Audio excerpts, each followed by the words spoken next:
Olá, amigos e amigas do canal Alan David, psicanalista clínico. Sejam muito bem-vindos a mais uma reflexão profunda sobre o que move o psiquismo humano. Hoje vamos mergulhar de cabeça em um tema que está na boca de todo mundo, mas que poucos param para analisar com a lente rigorosa da psicanálise: o declínio da autoridade paterna. Não é só um papo de mesa de bar, de rede social ou de discussão familiar. É uma questão estrutural que afeta o sujeito em sua constituição mais íntima, a dinâmica da família e, por extensão, a cultura como um todo. Estamos falando da ausência literal do pai, de homens que se mostram frágeis ou ausentes, ou de algo muito mais profundo, simbólico e operativo no psiquismo.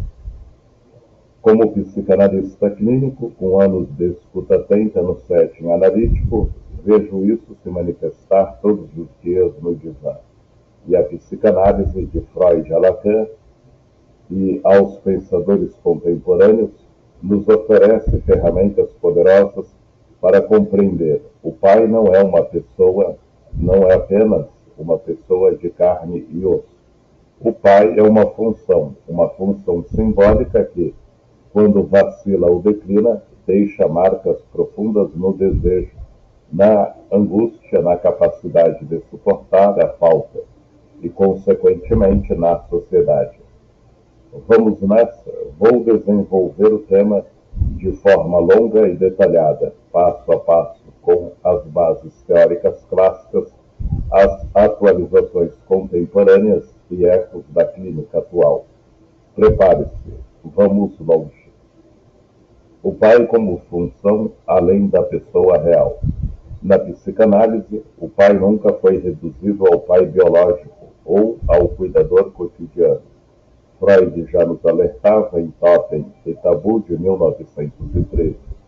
O pai primordial, aquele tirano da horda que monopoliza as mulheres, é assassinado pelos filhos, mas retorna mais forte na forma da lei do tabu do incesto.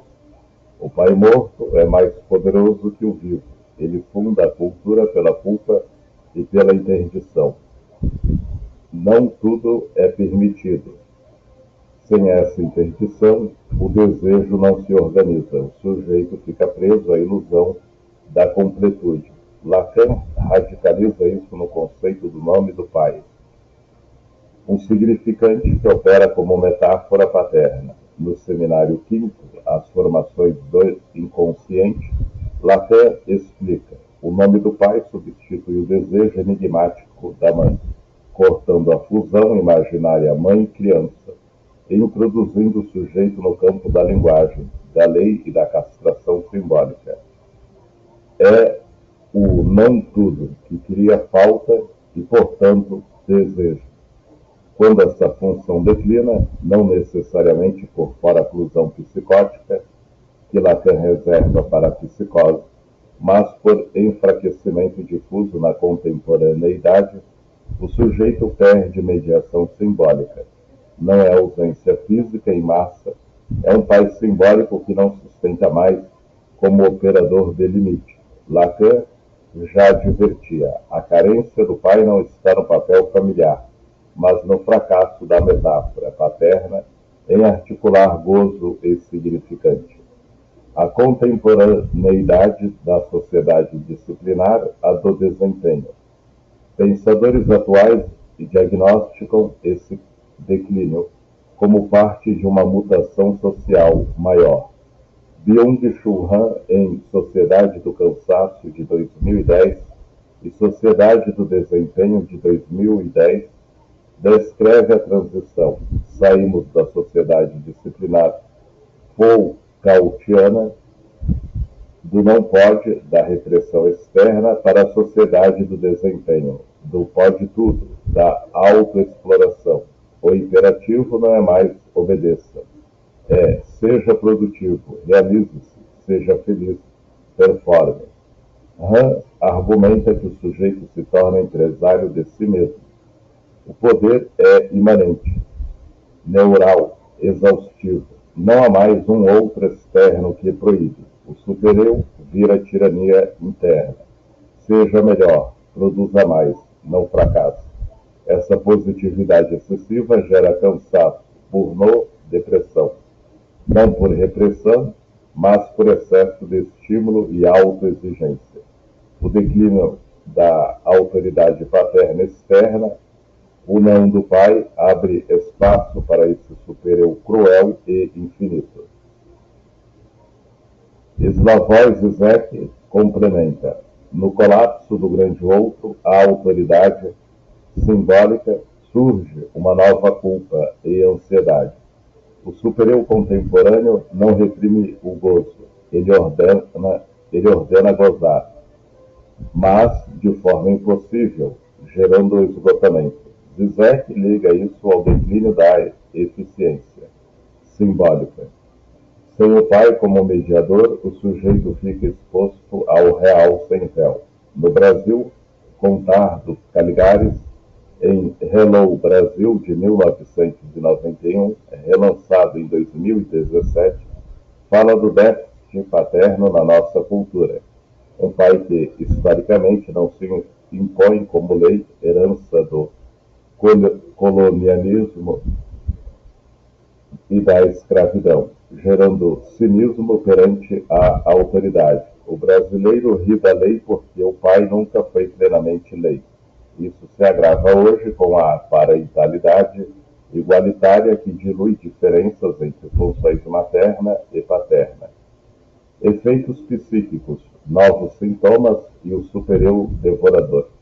Na clínica contemporânea, o declínio se manifesta em novos sintomas, discutidos por autores lacanianos como Charles Neumann, Jean-Pierre Lebrun e outros. Dificuldade em tolerar frustração, impulsividade, angústia diante de limites, baixa capacidade de espera, identidades frágeis, paralisia decisória, relacionamentos tóxicos e repetitivos, pornô por autoexigência. O supereu não diz mais, você não pode, diz, você deve ser perfeito. Sem o limite paterno simbólico, o sujeito fica à mercê de um ideal devorador. Como Han resume, a violência é neural, a autoexploração até o colapso. Casos da clínica, ecos do declínio, adolescentes em crise de angústia, pais permissivos extremos, sem regras, ninguém me segura. O sintoma grita por borda, não mais por afeto, mas por limite. Adulto com indecisão crônica, pai frágil que evita conflito, sem eixo simbólico. Toda escolha vira abismo. E se eu errar? Mulher em repetição de parceiros dominadores, abusivos. Mãe onipresente. Pai simbólico ausente. Busca desesperada por alguém que segure.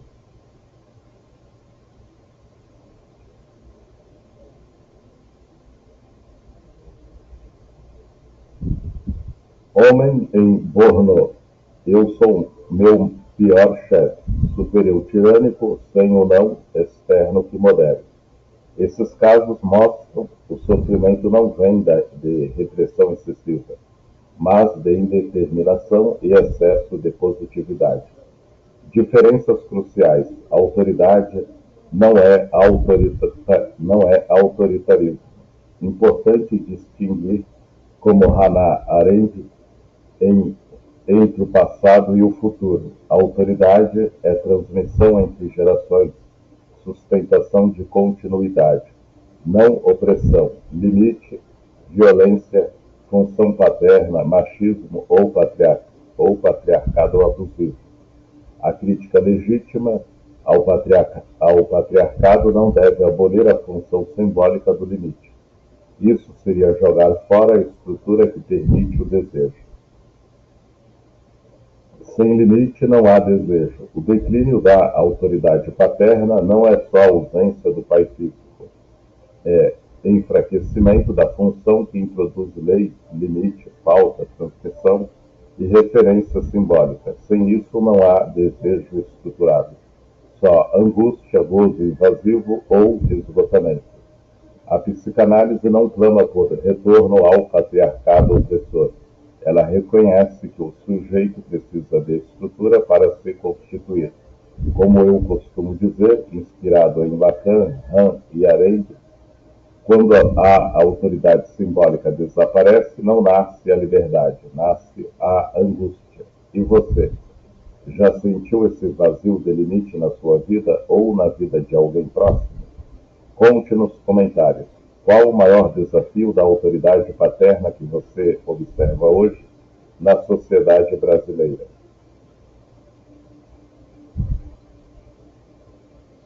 Fala-se muito hoje em dia sobre o fim da autoridade paterna.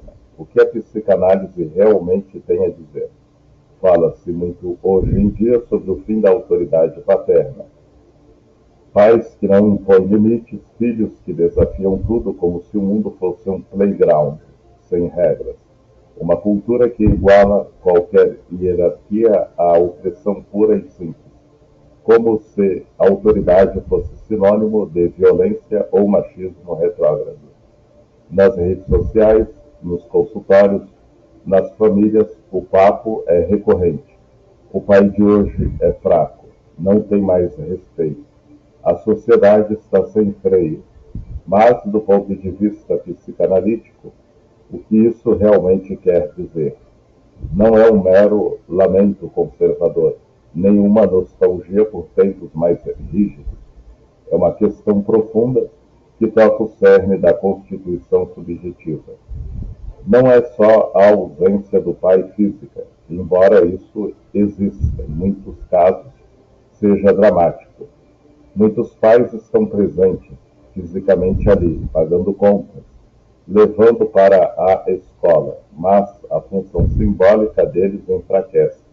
Não é só fragilidade masculina, como se o problema fosse uma crise de masculinidade isolada. É algo estrutural.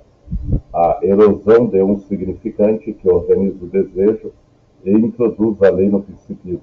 A psicanálise nos ensina que o pai não é uma pessoa qualquer. O pai é o operador que corta a fusão imaginária com a mãe, que diz não tudo e cria espaço para o desejo subjetivo. Sem isso, o sujeito fica à deriva, perdido num mar de possibilidades infinitas, sem âncora. E na cultura, vemos o reflexo claro, angústia generalizada, identidades fluidas sem eixo fixo, um super-eu que devora por dentro, exigindo performance constante, felicidade obrigatória, sucesso sem fim, como diz a psicanalista Valéria Kodato em reflexões sobre o tema. Lacan já nos advertia de que a carência do pai não deve ser buscada no papel que a figura paterna ocupa nos lares. Ao considerarmos o pai como metáfora, como um significante que substitui o desejo da mãe, devemos situar seu fracasso em outro lugar. É isso. Não é o pai que some da casa, é a função que não metaforiza mais o gozo, que não barra o desejo materno ilimitado. Vamos desdobrar isso passo a passo com Freud, Lacan, pensadores contemporâneos e casos da minha clínica, porque a psicanálise não é só teoria, é escuta do real que se manifesta no sofrimento de quem chega ao divã. E hoje, mais do que nunca, esse declínio ecoa em sintomas novos, que não são os clássicos da neurose freudiana, mas algo mais difuso, mais cruel. Freud, o pai primordial e a origem da lei. Começando por Freud, que já via isso vindo de longe, em Totem e Tabu, de 1913, ele reencontra o mito do pai da horda primitiva. Um tirano que monopolizava as mulheres, impunha terror. Os filhos se rebelam, matam-no, devoram-no no banquete totêmico. Mas O pai morto volta mais forte. A culpa pelo parricídio funda a lei, o tabu do incesto, a cultura. O pai tornou-se mais forte, morto do que vivo, escreve Freud. É a interdição que inaugura o humano. Não tudo é permitido. Sem essa proibição, o desejo se perde na fusão, no caos. Freud já alertava para a ameaça de perda da autoridade paterna na modernidade vienense, onde a repressão sexual gerava histerias e neuroses. Mas hoje, o declínio não é repressão excessiva, é o oposto. É a ausência dessa interdição simbólica que gera novos mal-estares, como ele diria em Psicologia das Massas e Análise do Eu. A identificação com o pai é o que estrutura o super-eu. Sem ela, o grupo vira massa, sem lei. Lacan, o nome do pai e o enfraquecimento simbólico. Lacan leva isso ao extremo da precisão. O pai não é o biológico, nem o provedor. É o nome do pai, um significante que opera a metáfora paterna. No Seminário Quinto, ele explica: a criança, diante do desejo enigmático da mãe, o que ela quer de mim, encontra no pai o significante que barra esse desejo que diz: não é só você.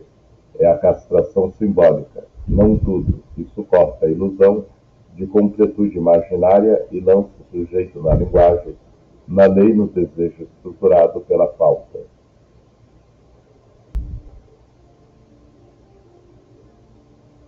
Mas Lacan, já nos anos 1930, em Os Complexos Familiares, falava do declínio social da imago paterna. E nos seminários tardios, como o de 1973 a 74, ele atualiza: não é mais fora-clusão total que leva à psicose, mas um enfraquecimento difuso. O nome do pai não é o pai real, diz ele. É o que permite que o gozo se articule ao significante. Quando falha, surge o mais de gozar, objetos a que invadem sem mediação. Consumo, redes, gozo imediato. No Brasil, isso ressoa forte. Contar do Caligares, em Hello Brasil, de 1991, diagnostica o déficit paterno na nossa cultura. Um pai que, historicamente, não se impõe como lei plena, herança do colonialismo, da escravidão, gerando um cinismo perante a autoridade. O brasileiro ri da lei porque o pai nunca foi lei. E hoje, com famílias reconfiguradas, parentalidade igualitária, o nome do pai se dilui ainda mais. Contemporâneos: Han, Zizek e o superior do desempenho. Pensadores atuais aprofundam. Byung-Chul Han, em Sociedade do Cansaço, Sociedade do Desempenho, descreve a mutação da sociedade disciplinar, do não pode, do pai autoritário, para do desempenho do pode tudo. O sujeito do desempenho é senhor de si mesmo, mas se autoexplora até o esgotamento, sem limite externo. O superior vira tirano interno: seja o melhor, produza, seja feliz. Não é proibição, é positividade excessiva que cansa, que deprime. Zizek, lacaniano, completa o colapso do grande outro. A autoridade simbólica gera ansiedade nova. O superior não reprime o gozo, ele ordena: goze. Sem pai, como mediador, o real invade. Angústia, burnout, identidade sem ancoragem. E na clínica? Vemos isso o tempo todo. Casos da minha escuta, o pedido de limite. Caso 1. Adolescente de 17 anos. Crises de pânico. Pais, amigos sem regras.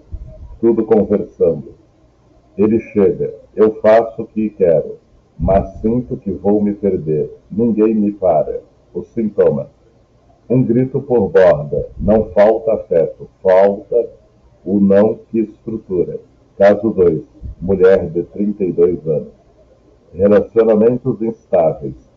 sempre com homens fortes que a controlam. Mãe invasiva, pai ausente, apesar de presente, nunca se posicionava.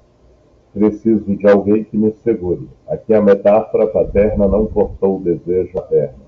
Ela busca no parceiro o que faltou simbolicamente. Caso 3. Homem de 40 anos.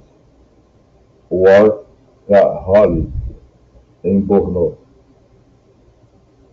Eu sou meu próprio chefe e sou um tirano. Pai permissivo nunca disse não. O superior devorador veio do pode tudo sem lei. Esses casos não são exceções.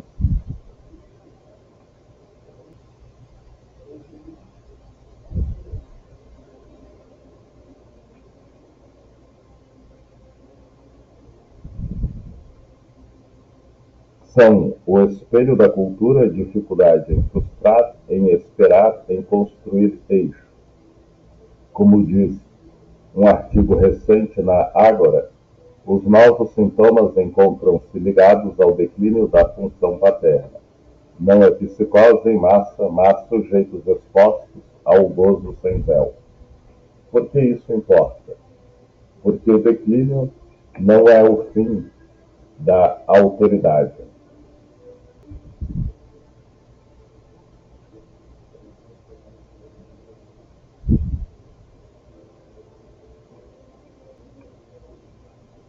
É mutação dela. A crítica ao patriarcado é necessária. Abusos existem e devem ser combatidos.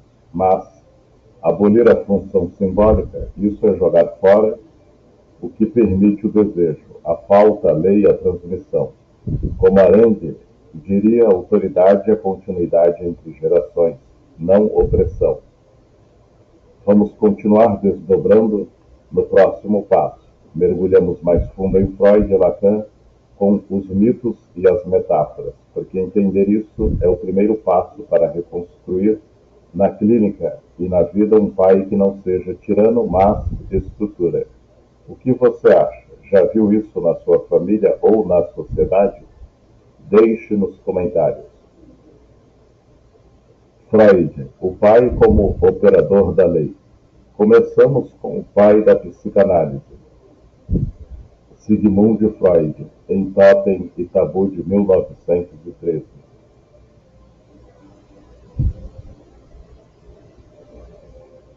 Ele propõe o mito do pai primordial, aquele tirano da horda primitiva que monopolizava as mulheres e impunha terror absoluto sobre os filhos.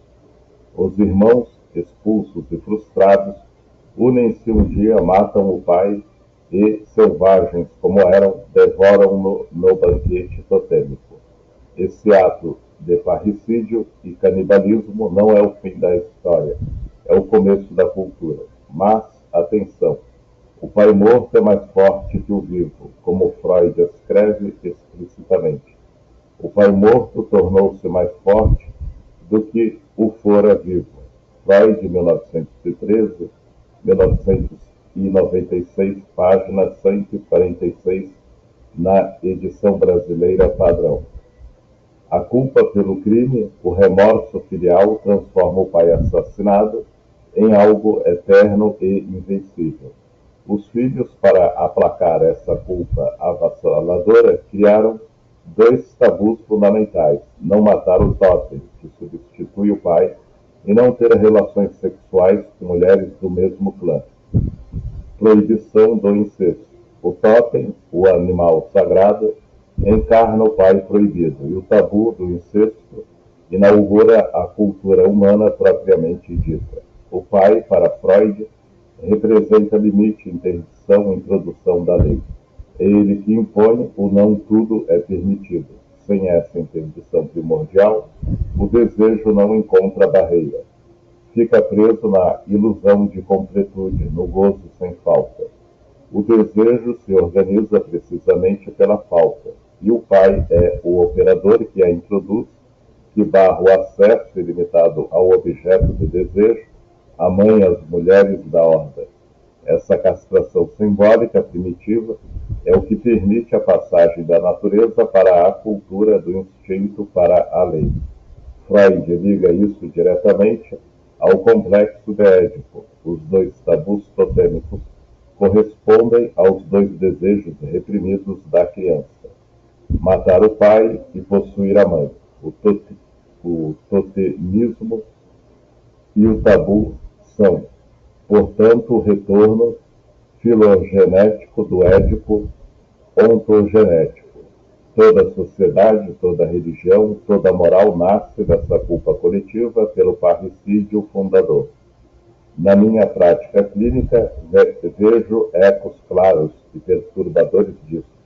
Sem referência a essa lei simbólica, sem um pai real ou simbólico que sustente a interdição, que diga não com autoridade estruturante, o sujeito repete o caos da horda. Não há mais o totem que proíbe e protege.